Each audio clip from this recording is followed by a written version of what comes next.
Doctor Himanta Biswa Sarma আৰু 25 বছৰলৈ অসমৰ মুখ্যমন্ত্ৰী হৈ থাকিব। তেওঁ শৰীৰ চৰ্চা আৰু ফিট এণ্ড ফাইন হৈ আছে বুলি মন্তব্য কৰে ৰূপজ্যোতি কুৰ্মীয়ে। বিপৰীতে ৰকিবুল হুছেইন আৰু গৌৰৱ গগৈক টাৰ্গেট কৰি কুৰ্মীয়ে ক'লে, ৰকিবুল হুছেইন, গৌৰৱ গগৈক এইবাৰ ৰাইজে প্ৰত্যাখ্যান কৰিলে। উপনিৰ্বাচনত থৰক বৰক হ'ল ৰকিবুল হুছেইন। মৰিয়নি সমষ্টিৰ বৰলিমৰা সুচাম্বাতত এখন প্ৰস্তাৱিত স্লুইচ গেটৰ আধাৰশিলা স্থাপন কৰি সংবাদ মাধ্যমৰ আগত এই মন্তব্য ৰূপজ্যোতি কুৰ্মীৰ।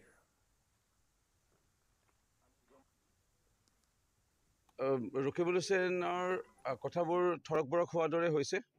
তেখেত কিবাবশতঃ তেখেত সাংসদ হ'ল আৰু আজি তেখেতৰ শেহতীয়া তেখেতৰ যিটো ছবি চামগুৰি সমষ্টিৰ হিংসাত্মক এটা পৰিৱেশ নিৰ্বাচনত তেখেতৰ আঁৰত তেওঁ আৰু কংগ্ৰেছ দলটোৰ যিটো ষড়যন্ত্ৰ আছিল, এটা ৰক্তাক্ত কৰাৰ পৰিৱেশ আছিল আৰু আজি তেনেকৈ নোৱাৰিলে, সাফল্যমান নহ'ল।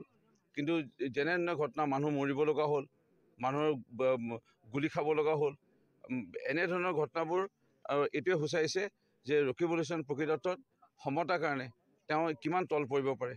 সেইকাৰণে ৰকিবুল হুছেইনৰ কথাবোৰ লৈ পেলাই মানুহে আজিৰ তাৰিখত হাঁহিব লৈছে, তাৰ বাহিৰে একো নাই। সেইকাৰণে ৰকিবুল হুছেইনক মই এইটোৱে ক'ম, আপুনি আৰু হাঁহিয়তৰ পাত্ৰ নহ'ব, পাৰিলে এনে মন্তব্য নিদিব। কাৰণ মাননীয় মুখ্যমন্ত্ৰী ডক্টৰ হিমন্ত বিশ্ব শৰ্মাৰ লগত আজি মানুহৰ সংখ্যা বাঢ়ি গৈ আছে। আজি সদস্য ভৰ্তি যিটো অভিযান শেহতীয়াকৈ ভাৰতীয় জনতা পাৰ্টীৰ হ'ল সমগ্ৰ ৰাজ্যতে, আজি অভূতপূৰ্ব এটা সঁহাৰি। এই সঁহাৰিয়ে প্ৰমাণ কৰে যে তেখেত আৰু যিমান দিন জীয়াই থাকিব, অৰ্থাৎ মুখ্যমন্ত্ৰীগৰাকীৰ যিটো স্বাস্থ্য, তেখেতে এক্সাৰচাইজ সদায় কৰে, সদায় ব্যায়াম কৰে আৰু সদায় অত্যন্ত চেষ্টা কৰে আধা ঘণ্টাতকৈ বেছি সময় খোজকাঢ়িবলৈ। সেইকাৰণে স্বাস্থ্য ফিট এণ্ড ফাইন হৈ আছে। সেইকাৰণে মুখ্যমন্ত্ৰী ডক্টৰ হিমন্ত বিশ্ব শৰ্মা মোৰ বোধহয় 20-25 বছৰতো মুখ্যমন্ত্ৰী হৈ থাকিব। ডিগবৈ শোধনাগাৰৰ কাৰ্যালয়ৰ মুখ্য প্ৰৱেশদ্বাৰৰ সন্মুখত নিশা ঠিকা শ্ৰমিকৰ উত্তাল প্ৰতিবাদ। শোধনাগাৰটোৰ গাড়ী যোগান ধৰাৰ নিবিদা হৈছিল আৰু সেই নিবিদা বহিৰাজ্যৰ দিল্লীৰ এজন ঠিকাদাৰে লাভ কৰাৰ পিছতে ক্ষোভিত হৈ উঠে স্থানীয় থলুৱা চালকসকল। স্থানীয় লোকক বঞ্চিত কৰি বহিৰাজ্যৰ চালকক নিযুক্তিৰ বাবে কুচকাৱাজ চলোৱাৰ বিৰুদ্ধে প্ৰতিবাদমুখৰ হৈ পৰে। নিশা বিশাল প্ৰতিবাদী সমদল বাহিৰ কৰে। কাৰ্যালয়ৰ সন্মুখত উত্তাল প্ৰতিবাদ সাব্যস্ত শ্ৰমিকৰ দাবী পূৰণ নহ'লে অনাগত দিনত ডিগবৈৰ লগতে আটাইকেইটা শোধনাগাৰ বন্ধ কৰি দিয়াৰ হুংকাৰ প্ৰদান কৰে সংগঠনটোৱে।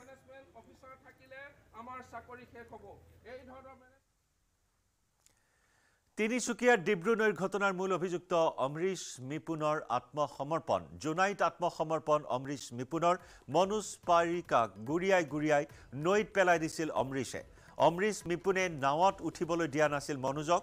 মনোজে প্ৰাণ ৰক্ষা কৰিছিল 4জনকৈ লোকৰ, কিন্তু সেই মনোজকে নাৱত উঠিবলৈ দিয়া হোৱা নাছিল। ছ'চিয়েল মিডিয়াত ভাইৰেল হোৱা এটা ভিডিঅ'ক লৈ সৰ্বত্ৰে তোলপাৰ লাগিছিল। ৰহস্য ভেদ হোৱা নাছিল সেই ঘটনাৰ মনোজ পাৰিকাক কিয় নাৱত উঠিবলৈ দিয়া হোৱা নাছিল আৰু অৱশেষত মূল অভিযুক্ত অমৰীশ মিপুনৰ আত্মসমৰ্পণ। ডিব্ৰু নৈৰ ঘটনাৰ মূল অভিযুক্ত অমৰীশ মিপুনে আত্মসমৰ্পণ কৰিছে। জোনাইত আত্মসমৰ্পণ কৰিছে অমৰীশ মিপুনে। মনোজ পাৰিকাক গুৰিয়াই নৈত পেলাই দিছিল অমৰীশে। আমি সেই দৃশ্য আকৌ এবাৰ আগবঢ়াইছোঁ, যিজন মনোজে 4জনকৈ লোকৰ প্ৰাণ ৰক্ষা কৰিছিল।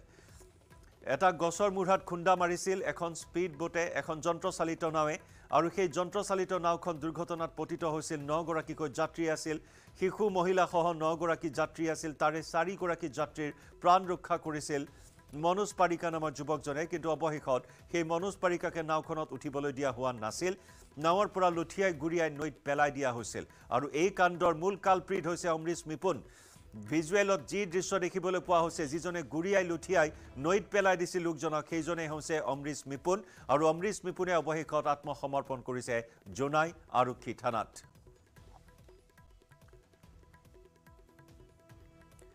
ইফালে আৰক্ষীৰ অভিযানৰ সমান্তৰালকৈ দধিয়াৰ স্থানীয় লোকে অভিযুক্ত অমৰীশ মিপুনক কৰায়ত্ব কৰি আৰক্ষীক গতাই দিয়াৰ চেষ্টা কৰে।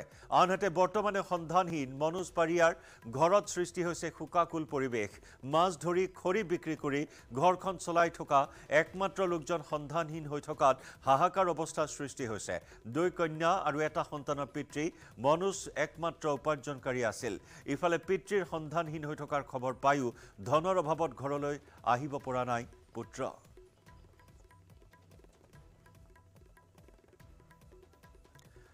অধিক খবৰ লাভ কৰিবলৈ সংযুক্ত হৈছোঁ আমাৰ সাংবাদিক উপাসনা বৰুৱা গোস্বামীৰ সৈতে। উপাসনা, অৱশেষত মূল কালপ্ৰিট এইজন অমৰীশ মুপিনৰ আত্মসমৰ্পণ সবিশেষ এই মুহূৰ্তত জানিব বিচাৰিছোঁ। হয় জয়ন্ত, নিশ্চয়কৈ যেহেতু আজি 4 দিন হ'বলৈ হ'ল, 4 দিনৰ পৰা যেহেতু অমৰীশ ৰিপুণক তিনিচুকীয়া আৰক্ষী আসলে বিচাৰি আছিলে। যোৱা দিশা যদি আমি খবৰ কৰিছোঁ, অমৰীশ ৰিপুণৰ বাবে যেহেতু পুৱাৰ ভাগৰ পৰাই তিনিচুকীয়া আৰক্ষীয়ে যে দধিয়াত গৈ উপস্থিত হৈছে। অমৰীশ ৰিপুণ ঘৰৰ পৰা যিটো পলাতক আছিলে, দধিয়াবাসী ৰাইজে ইতিমধ্যে অমৰীশ ৰিপুণক বিচাৰি ইতিমধ্যে দধিয়াত যিটো তোলপাৰ লগাইছিলে। তাৰপিছত জানিব পৰা গৈছে যে নিশাৰ ভাগত যিহেতু আৰক্ষী যিহেতু হতাশ হৈ যিটো আকৌ তিনিচুকীয়ালৈ উভতি আহিবলগীয়া হয়, যেহেতু দধিয়ালৈ যাবলৈ কিছু দূৰত্বৰ প্ৰয়োজন, তিনিচুকীয়াৰ পৰা নাৱেৰে যাত্ৰা কৰিব লাগে দধিয়া। কিন্তু এই মুহূৰ্তত আমাৰ হাতত নতুন খবৰ আহি পৰিছে জয়ন্ত, যেহেতু যি অমৰীশ ৰিপুণ যিগৰাকী ব্যক্তি ইতিমধ্যে এই জঘন্য কাণ্ড সংঘটিত কৰিছিলে, সেই ব্যক্তিগৰাকী ইতিমধ্যে জোনাই আৰক্ষীৰ ওচৰত আত্মসমৰ্পণ কৰিছে বুলি জানিব পৰা গৈছে, যাৰ ফটো আমি ইতিমধ্যে লাভ কৰিবলৈ সক্ষম হৈছোঁ। নিউজ 18ত প্ৰথম যেটা এক্সক্লুজিভলি আমি লাভ কৰিছোঁ। আৰু এই মুহূৰ্তত যেহেতু তিনিচুকীয়া আৰক্ষী জোনাইলৈ ৰাওনা হৈছে আৰু জোনাইৰ পৰা ঠিক পোনে পোনে অমৰীশ ৰিপুণক তিনিচুকীয়ালৈ লৈ অহা হ'ব বুলি জানিব পৰা গৈছে। কিন্তু জয়ন্ত, এই মুহূৰ্ততে যেহেতু আনহাতে এটা কথা ক'ব লাগিব,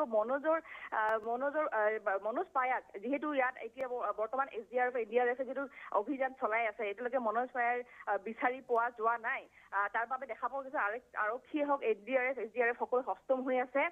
কিন্তু এটা কথা ক'ব লাগিব জয়ন্ত, আজি যিহেতু সকলোৱে অপেক্ষাত আছিলে, যিহেতু এইগৰাকী অমৰীশ ৰিপুণৰ কথা যিটো ক'বলৈ যায়, সেই নাওখনত যিহেতু তেওঁ আছিলে আৰু মনোজক যিহেতু তেওঁ লাঠি মাৰি গুৰিয়াই যিহেতু উঠিব দিয়া নাছিলে নাওখনৰ বাবে, নাওখনত যাৰ বাবে মনোজে উঠিব নোৱাৰাৰ বাবে আজি ডিব্ৰুগড় বুকুত আচলতে বিলীন হৈ যায়। কিন্তু এতিয়ালৈকে যিহেতু মনোজক বিচাৰি পোৱা যোৱা নাই।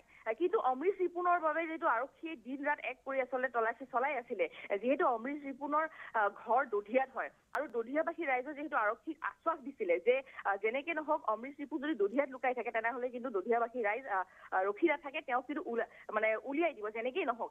কিন্তু জয়ন্ত, অমৰীশ ৰিপুণৰ জানিব পৰা গৈছে যে জোনাইত পৰিয়াল বৰ্গ তাত আছে, খুব আত্মীয় আছে, যাৰ বাবে তেওঁ তিনিচুকীয়াৰ পৰা পলায়ন কৰি গৈ আচলতে জোনাইত আৰক্ষীৰ ওচৰত আত্মসমৰ্পণ কৰে। আৰু এই মুহূৰ্তত যিহেতু তিনিচুকীয়াৰ আৰক্ষী ৰাওনা দিছে আৰু কিছু সময় পিছত হয়তো তিনিচুকীয়ালৈ অমৰীশ ৰিপুণক এই যি মূল অভিযোগটো আচলতে লৈ অহা হ'ব জয়ন্ত।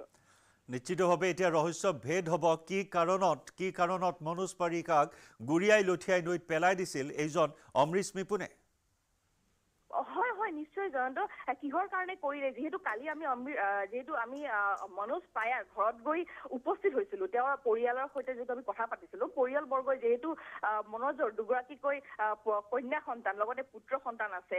পত্নীয়ে এটা কথা কৈছে যে মনোজৰ আজিলৈকে কাৰো লগত কোনো ধৰণৰ এনেধৰণৰ কোনো হিংসাত্মক ঘটনা হোৱা নাই বা কাৰোবাৰ লগত কাজিয়া সেনেকুৱা ধৰণৰ ঘটনা মনোজৰ হোৱা নাই। আৰু মনোজে সদায় যিহেতু তেওঁ মাছমৰীয়া আছিলে বা পৰিয়ালটো মাছ মাৰি বা এনেদৰে শাক পাচলি বিক্ৰী কৰি পোহপাল দিছিলে, যিহেতু দিনজানৰ এগৰাকী ব্যক্তি হয় মনোজ, পকা লাইনৰ এগৰাকী ব্যক্তি, যাৰ ঘৰত আমি গৈছিলোঁ, অতি দৰিদ্ৰ পৰিয়ালৰ হয় মনোজ, আৰু পৰিয়ালটো যেনেদৰে পোহপাল দি আছিলে তেওঁ নিজেই। কিন্তু এই মুহূৰ্তত যিহেতু মনোজ যেতিয়া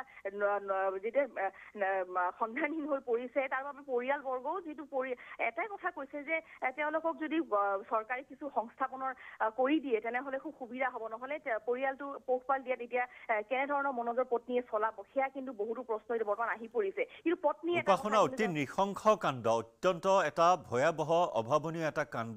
যিজন মনোজ পাৰিকাই 4গৰাকীকৈ যাত্ৰীৰ দুৰ্গতত প্ৰাণ ৰক্ষা কৰিলে, সেইজন মনোজক লুঠিয়াই গৰিয়াই হয়তো গুৰুতৰভাৱে আঘাতপ্ৰাপ্ত কৰিলে, যাৰ বাবে সকলো শক্তি হেৰুৱাই পেলালে, সাঁতুৰিবলৈ হয়তো শক্তি হেৰুৱাই পেলালে, নৈৰ বুকুত অৱশেষত অৱশ হৈ পৰিল মনোজ পাৰিকা। হয় মনোজ, নিশ্চয়কৈ কালি পত্নীয়ে এটা কথাই সেইটো কথাই কৈছে মনোজ জয়ন্ত, যে আচলতে মনোজৰ কাৰো লগত কোনো এনেকুৱা আক্ষেপ নাছিলে। আৰু মনোজ অতি যিটো আমি ওচৰ চুবুৰীয়াৰ কথা পাতিছিলোঁ, সকলোৱে কৈছিলে যে তেনেকুৱা মানসিকতাৰ ব্যক্তি মনোজ নহয়, যদি হোৱাহেঁতেন তেনেহ'লে হয়তো তেওঁ বচাবলৈ নগ'লেহেঁতেন।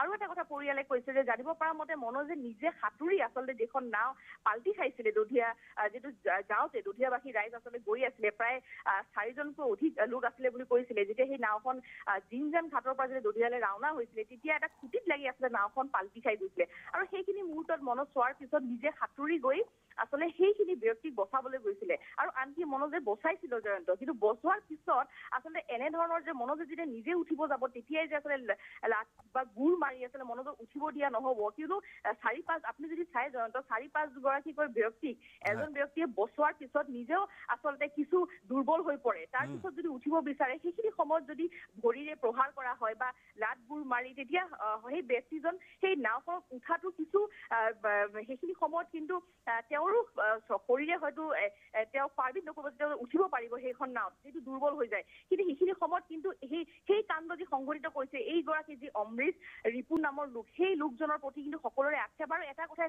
আৰক্ষীয়ে ইতিমধ্যে আৰক্ষীয়ে এটা কথা কৈছে জয়ন্ত যে আৰক্ষীও আচলতে জানিবলৈ মন যে যোনগৰাকী ব্যক্তিয়ে যে আজি ইমান গৰাকী ব্যক্তিৰ প্ৰাণ বচাইছে আচলতে কিন্তু বচোৱাৰ পিছত কিয় মনোযোগ নাওত উঠিব দিয়া নহ'ল, অমৃশ ৰিপুনে কিয় মনোযোগ লাট গুৰ মাৰি কি আক্ষেপ থাকিব পাৰে বা কি থাকিব পাৰে ভিতৰত সেয়া কিন্তু আৰক্ষীয়েও জানিবলৈ বহুত মন। যাৰ কাৰণে আৰক্ষীয়ে জয়ন্ত টুৰ পাৰ লগাই দিনে ৰাতিয়ে কিন্তু সেই অমৃশ ৰিপুনক বিচাৰি আছিল আৰু এতিয়া আৰক্ষী বিচাৰি পাইছে।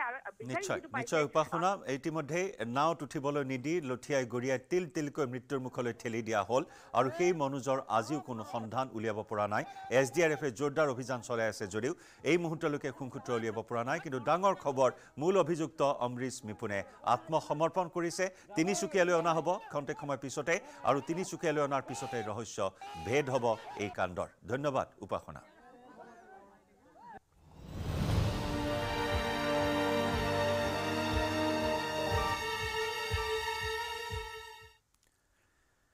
বিত্তীয় প্ৰতিষ্ঠানৰ অমানৱীয় কাণ্ড, সৰ্বস্ব হেৰুৱালে এটা পৰিয়ালে।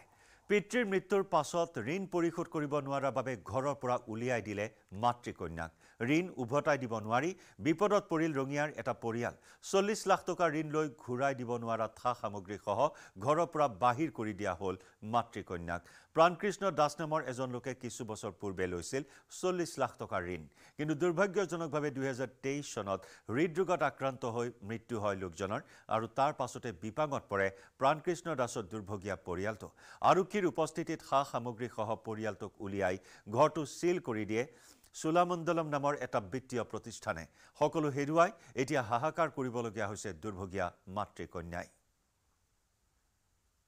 মানে মোৰ দেউতা লোন লৈছিলে 2023 ফেব্ৰুৱাৰীত লৈছিলে। ফেব্ৰুৱাৰীত লৈ পানে মাৰ্চৰ কিস্তিটো দিছে 50,000 কিস্তি। তাৰপিছত এপ্ৰিলত দেউতাৰ হঠাৎ হাৰ্ট এটেক আহি পিনে ঢুকাইছে। ঢুকাৰ পিছত আমাৰ দেউতা ঢুকা একমাহে হোৱা নাই। আমাৰ এইগিলা কাজ চলি আছিলে, সিহঁতে আহি পিনে হাজিৰ হৈ গৈছে। হাজিৰ আহি পিনে সিহঁতে অত্যাচাৰ কৰা আৰম্ভ কৰি দিছে। ইঞ্চুৰেঞ্চ সিহঁতে কৈছে যে ইঞ্চুৰেঞ্চ কৰা নাই বোলে। সিহঁতে 1 লাখ টকাও ৰাখিছে, আনকি ইঞ্চুৰেঞ্চৰ পৰা কাটি লৈছে বুলি ইটোও আনকি আমাক ফোনত কৈছে। উপায়হীন মই যাই পিনে ৰিপৰ্ট লিখি থৈ আহিছিলোঁ থানাত যাই পিনে যে এনেকুৱা অত্যাচাৰ এনেকুৱা ধমকি দিবতো সিহঁতৰ আইন হিচাপত একো অধিকাৰ নাই। তাৰপিছত সিহঁতে মানে এনেকৈ হঠাৎ আহিছে যে আহি পিনে মানে চিলটো মাৰি যেনে পাইছে সেনেকুৱা বস্তুকেইটা উঠাইছে, বাহিৰত ওলাইছে আৰু আমাক ওলাই দিছে। তেনে সিহঁতে 10:30-11টামান বজাত আহিছে। মাজতে এদিন আহিছিল এজন ল'ৰা আহি পিনে কৈছে বাইদেউ চিল মাৰিব আহিছোঁ। মই কৈছোঁ চিল মাৰিলে আমিনো ক'ত যাম, আমিও বিক্ৰী কৰিম বুলিয়ে কৈছিলোঁ, বিক্ৰী কৰি ধাৰটো মাৰিম বুলিয়ে কৈছিলোঁ ঘৰে মাতি। চব ওলাই দিলে বস্তু। আমিতো ক'লো হয় আমাক মাৰি থৈ গুচি যাওক ঘৰত আপোনালোকে, আমি ক'ত যাম এতিয়া, ৰাস্তাত বহি আছোঁ। কৰিমগঞ্জৰ অৰ্থাৎ শ্ৰীভূমিৰ ভাৰত বাংলাদেশ কুশিয়াৰা নৈ সীমান্তত সুৰক্ষা বৃদ্ধি। 30 কিলোমিটাৰ ভাৰত বাংলাদেশ কুশিয়াৰা নৈ সীমান্তত PTZ কেমেৰা সংস্থাপনৰ কাম সম্পন্ন। লগতে কাটা তাঁৰ আৰু ফ্লাড লাইটৰো ব্যৱস্থা কৰা হৈছে। নিশা কুশিয়াৰা নৈ পাৰ হৈ যাতে অবৈধভাৱে কোনো বাংলাদেশী ভাৰতত প্ৰৱেশ কৰিব নোৱাৰে তাৰ বাবে এই উন্নত প্ৰযুক্তিৰ ব্যৱহাৰ কৰা হৈছে। কুশিয়াৰা নৈৰে বাংলাদেশৰ পৰা অসমলৈ প্ৰায় প্ৰৱেশ কৰে অবৈধ বাংলাদেশী। একাংশই চোৰাংগৰু সৰবৰাহৰ বাবে ব্যৱহাৰ কৰি আহিছে এই নদীপথ, যাৰ বাবে অবৈধ প্ৰব্ৰজন আৰু চোৰাংগৰু সৰবৰাহ ৰোধৰ বাবে বৃদ্ধি কৰা হৈছে সীমান্তৰ সুৰক্ষা। আগবঢ়াইছোঁ আমাৰ সাংবাদিক গৌৰীশ নন্দীৰ প্ৰতিবেদন। কৰিমগঞ্জৰ থাকা যে ভারত বাংলাদেশ সীমান্ত যে আন্তর্জাতিক সীমান্ত, এই সীমান্ত কিন্তু প্রতিদিনেই কিন্তু এটা সুদৃঢ় করে তোলা হয়ে আছে সুরক্ষা ব্যবস্থা। আর যদি দেখা যায় যে 2000 চনত স্থাপিত হয়েছিল কাইটিয়া তাৰৰ বেৰ, আৰু ইয়াৰ পিছত কিন্তু দেখা গৈছিল যে যোৱা 2 বছৰ পূৰ্বে সম্পূৰ্ণ হৈছে ফ্লাড লাইটৰ কাম।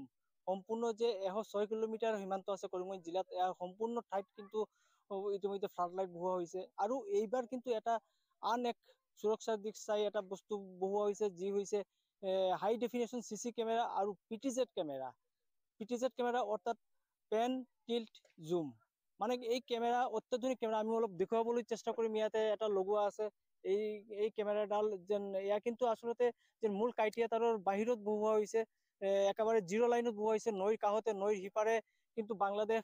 আৰু ইয়াতে এই যে PTZ কেমেৰা, এই PTZ কেমেৰা কিন্তু আচলতে যে কন্ট্ৰল ৰুম আছে, কন্ট্ৰল ৰুমৰ সৈতে সংযুক্ত থাকে আৰু দিনে ৰাতি 24 ঘণ্টা মনিটৰিং হৈ থাকে যেন বৰ্ডাৰৰ গতিবিধি কি। আৰু বিশেষকৈ যেন এই অত্যাধুনিক যে PTZ কেমেৰা, এয়া কিন্তু কন্ট্ৰল ৰুমৰ পৰাই কিন্তু ইয়াকে জুমো কৰা যায়, ইয়াকে চাৰিওফালে মুভ কৰা যায়, ঘূৰাব পাৰে আৰু লগতে জুমো কৰিব পাৰে। গতিকে ইয়াৰ পেন টিল্ট কেমেৰা বুলি কয়। গতিকে এটা অত্যাধুনিক কেমেৰা। আৰু এই কেমেৰা আচলতে 16 নম্বৰ বেটালিয়নে কৰিমগঞ্জৰ যে ৰিভাৰাইন বৰ্ডাৰ আছে, যে 106 কিলোমিটাৰৰ মাজত প্ৰায় 30 কিলোমিটাৰ আছে নৈ সীমান্ত। এই নৈ সীমান্তত কিন্তু প্ৰায় সম্পূৰ্ণ হৈ উঠিছে এই ধৰণৰ কেমেৰা। CCTV কেমেৰা আৰু PTZ কেমেৰা, দুই ধৰণৰ কেমেৰা বহুৱা হৈছে। আৰু PTZ কেমেৰা বিশেষত্ব হৈছে যেন ইয়াৰ যে ৰিজলিউশ্যন, এয়া যথেষ্ট হাই ৰিজলিউশ্যন বুলি ক'ব লাগিব। কিন্তু যেতিয়া জুম কৰা হয় তেতিয়া কিন্তু একেবাৰে মাটিত থকা বা বহুত দূৰত থকা বস্তু একেবাৰে সূক্ষ্মভাৱে পৰ্যবেক্ষণ কৰিব পৰা যায়। গতিকে কৰিমগঞ্জৰ যে ভাৰত বাংলাদেশ সীমান্ত, বিশেষকৈ নৈ সীমান্ত অতি কটকটীয়া কৰি তোলা হৈছে। আৰু যে সুৰক্ষা ব্যৱস্থাৰ ক্ষেত্ৰত কিন্তু কোনো দিশ বাকী ৰখা নাই। আচলতে সীমান্তবাসী এগৰাকী ৰাইজ আছে, আমি তেওঁৰ সৈতে আৰু অলপ কথা পাতি আমি জানি ল'বলৈ চেষ্টা কৰিম যেন কেনেদৰে কি আচলতে তেওঁ বহু দিনৰ পৰা আপুনি দেখিছে যেন যেতিয়াৰ পৰা যে কাইটিয়া তাৰৰ বেৰ বহুৱা হৈছিলে বা পৰৱৰ্তী ফ্লাড লাইট লগোৱা হৈছে, এতিয়া কেমেৰা বহুৱা হৈছে, সকলো ক্ষেত্ৰত কিন্তু কোনো ত্ৰুটি ৰখা নাই ভাৰত চৰকাৰে বা ইয়াৰ যে সীমা সুৰক্ষা বাহিনী আছে। কি ক'ব? এটা সুন্দৰ হেৰি লৈছে যে ইতিমধ্যে 16 নম্বৰ BSFৰ 16 নম্বৰ বেটেলিয়ানে যেতিয়া এই ঠাইসমূহ দায়িত্ব লৈছে, সেই দায়িত্ব লোৱাৰ পিছত তেওঁলোকে বিভিন্ন ধৰণৰ মানে সমস্যাৰ সন্মুখীন হৈছিল। সেই সমস্যাসমূহ সমাধানৰ কাৰণে বা বাংলাদেশৰ পৰা অবৈধ প্ৰব্ৰজন, চোৰাং ব্যৱহাৰ ইত্যাদি যাতে ৰোধ কৰিব পৰা যায়, তাৰ কাৰণে বাহিনীটোৰ অধিনায়ক সঞ্জয় সিঙে একান্ত এটা প্ৰচেষ্টা লৈ পেলাই তেওঁ একেবাৰে নৈত, পুৰা নৈ বুলিয়ে ক'ব লাগিব, নৈৰ ওপৰতে তেওঁ উচ্চ ক্ষমতা সম্পন্ন দুটা কেমেৰা বহুৱাইছে। এটা হৈছে PTZ কেমেৰা, আনটো হৈছে CC কেমেৰা।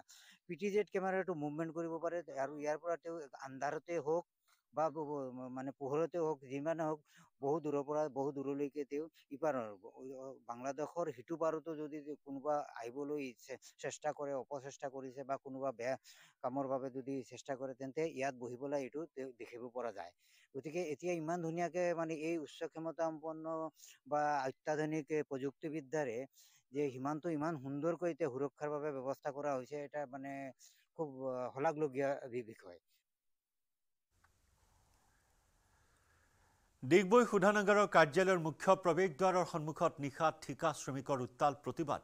শোধনাগাৰটোৰ গাড়ী যোগান ধৰা নিবিদা হৈছিল আৰু সেই নিবিদা বহিৰাজ্যৰ দিল্লীৰ এজন ঠিকাদাৰে লাভ কৰাৰ পিছতেই ক্ষোভিত হৈ পৰে থলুৱা চালকসকল। স্থানীয় লোকক বঞ্চিত কৰি বহিৰাজ্যৰ চালকক নিযুক্তিৰ বাবে কুচকাৱাজ চলোৱাৰ বিৰুদ্ধে এতিয়া প্ৰতিবাদমুখৰ হৈ আছে শ্ৰমিকসকল। প্ৰতিবাদী সমদল বাহিৰ কৰা হৈছে। এই মুহূৰ্তৰ দৃশ্য আমি দেখুৱাইছোঁ। নিশাৰে পৰা উত্তাল প্ৰতিবাদ শ্ৰমিকৰ অব্যাহত আছে। দাবী পূৰণ নহ'লে অনাগত দিনত ডিগবৈৰ লগতে আটাইকেইটা শোধনাগাৰ বন্ধ কৰাৰ হুংকাৰ প্ৰদান কৰে সংগঠনটোৱে। আজিও হাতে হাতে বেনাৰ পোষ্টাৰ লৈ প্ৰতিবাদ সাব্যস্ত কৰিছে শ্ৰমিকসকলে। বহিৰাগত শ্ৰমিকক নিযুক্তি আৰু থলুৱা শ্ৰমিকক যিহেতু বহিষ্কাৰ কৰাৰ দাবী ধাৰাবাহিকভাৱে যিটো ডিগবৈ শোধনাগাৰ মুখ্য প্ৰৱেশদ্বাৰৰ সন্মুখত এনেদৰে প্ৰতিবাদ। এই প্ৰতিবাদৰ কাৰ্যসূচী দেখা গৈছে যে ডিগবৈ ভিনাইক অইল ৱৰ্কাৰ্ছ ইউনিয়নৰ উদ্যোগত এই প্ৰতিবাদ ধাৰাবাহিকভাৱে যিহেতু চলি আহিছে। লক্ষণীয় বিষয় যে ডিগবৈ শোধনাগাৰ এই যান বাহন যোগান ধৰা যিটো নিবিদা হৈছিল আৰু এই নিবিদা যিটো বহিৰাজ্যৰ দিল্লীৰ এজন ঠিকাদাৰে এই নিবিদা লাভ কৰিছে আৰু এই লাভ কৰাৰ পিছত দেখা গৈছে বহিৰাজ্যৰ পৰা যিসকল চালক, সেই চালকসকলক ইয়াত নিযুক্তি দি স্থানীয় যি থলুৱা চালকসকলক ইয়াৰ পৰা বহিষ্কাৰ কৰাৰ যি সিদ্ধান্ত গ্ৰহণ কৰিছে, ইয়াকলৈ দেখা গৈছে তৈলনগৰী ডিগবৈত ধাৰাবাহিকভাৱে প্ৰতিবাদৰ কাৰ্যসূচী চলাই আহিছে। আজিও দেখা গৈছে ডিগবৈত সন্ধিয়া শ্ৰমিক এনেকৈ ওলাই আহিছে আৰু চালকসকলে এনেদৰে একত্ৰিত হৈ ডিগবৈ শোধনাগাৰ মুখ্য প্ৰৱেশদ্বাৰৰ সন্মুখত প্ৰতিবাদমুখৰ হৈ পৰিছে। ইয়াত দেখা গৈছে নিৰাপত্তাৰক্ষীয়ে মোতায়েন কৰা হৈছে, আৰক্ষী প্ৰশাসন মোতায়েন কৰা হৈছে। কিন্তু এই প্ৰতিবাদী যিসকল শ্ৰমিক, এই শ্ৰমিকসকল কোনো পধ্যেই মানি ল'ব পৰা নাই। কিন্তু তেওঁলোকক এই যি কাৰ্য, তেওঁলোকক কৰ্মৰ পৰা বহিষ্কাৰ কৰা হৈছে। কি ক'ব এই ক্ষেত্ৰত আপুনি আপোনালোকে ধাৰাবাহিক প্ৰতিবাদ চলাই আহিছে আজি আমি এমাহ দিনে ধাৰাবাহিকভাৱে প্ৰতিবাদ আৰম্ভ কৰি আছোঁ ইয়াৰ পিছতো মেনেজমেণ্ট আৰু বহিৰাগত ঠিকাদাৰৰ কোনো গা লৰা নাই আমি আজি এই প্ৰতিবাদৰ মাজেদি মেনেজমেণ্টক স্পষ্টভাৱে জনাই দিব বিচাৰিছোঁ যদি ঠিকা শ্ৰমিকৰ যি সমস্যা এই সমস্যা যদি খুব সোনকালে সমাধান নহয় তেতিয়াহ'লে আমি খুব কম দিনৰ ভিতৰত আমি অনিৰ্দিষ্ট কাললৈকে ডিগবৈ ৰিফাইনেৰীয়ে ঠিকা শ্ৰমিকসকলে বন্ধ ঘোষণা কৰিব দুদিনীয়া ব্ৰাজিল ভ্ৰমণ সামৰি দক্ষিণ আমেৰিকাৰ দেশ গায়ানাত উপস্থিত হ'ল ভাৰতৰ প্ৰধানমন্ত্ৰী নৰেন্দ্ৰ মোদী 56 বছৰৰ পাছত ভাৰতৰ প্ৰথমগৰাকী প্ৰধানমন্ত্ৰী হিচাপে মোদীয়ে গায়ানা ভ্ৰমণ কৰিছে প্ৰধানমন্ত্ৰী মোদী গায়ানাৰ ৰাষ্ট্ৰপতি ইৰফান আলীয়ে উষ্ম আদৰণি জনায় প্ৰধানমন্ত্ৰী মোদীয়ে গায়ানাৰ সংসদক সম্বোধন কৰাৰ লগতে ইণ্ডিয়া কাৰিকম সন্মিলনত অংশগ্ৰহণ কৰিব গায়ানা সংসদতে প্ৰধানমন্ত্ৰীগৰাকীক জনোৱা হ'ব সন্মান মোদীৰ গায়ানা ভ্ৰমণে হাইড্ৰকাৰ্বন প্ৰতিৰক্ষাকে ধৰি বিভিন্ন দিশত দেশ দুখনৰ মাজৰ সম্পৰ্ক অধিক শক্তিশালী কৰিব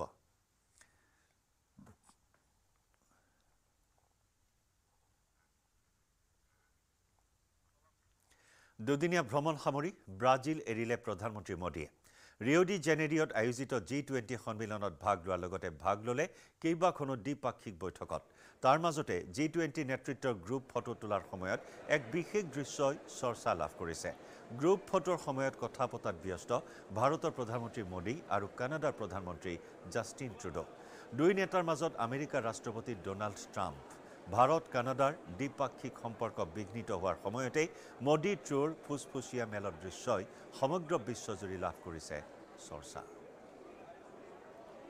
ক্ষমা কৰিব মাজত আছে জো বাইডেন আৰু জো বাইডেনৰ দুয়োকাষে ভাৰতৰ প্ৰধানমন্ত্ৰী নৰেন্দ্ৰ মোদী আৰু জাষ্টিন ট্ৰুডো আৰু এই ফটোৰ বাবে যি সময়ত ফটোৰ বাবে সকলে পজ দি আছিল তেনে সময়তে প্ৰধানমন্ত্ৰী নৰেন্দ্ৰ মোদী আৰু কানাডাৰ প্ৰধানমন্ত্ৰীৰ বাৰ্তালাপে বিশেষ চৰ্চা লাভ কৰিছে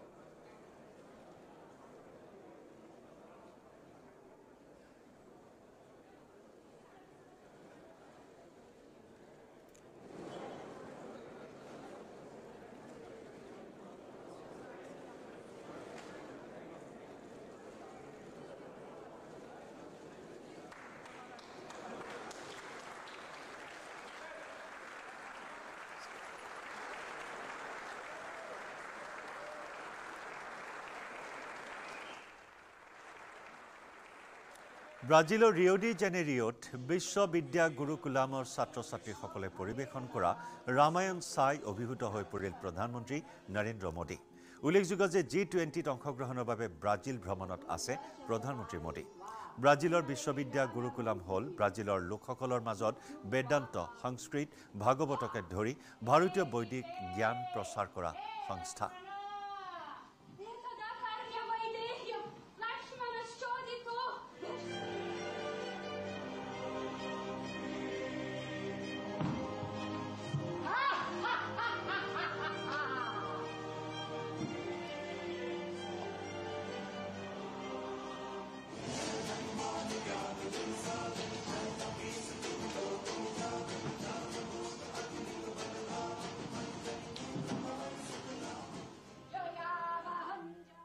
Coming up, presented by Italian olive oil আৰু ভেষজৰ গুণেৰে সমৃদ্ধ Jack olive oil body oil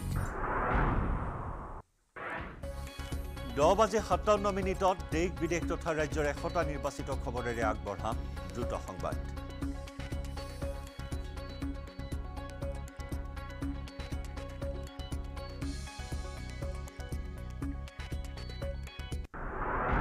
Coming up, presented by Italian olive oil আৰু ভেষজৰ গুণেৰে সমৃদ্ধ Jack olive oil body oil ইয়াৰে সৈতে লাইভ আৱাৰৰ পৰা বিদায় লৈছো নমস্কাৰ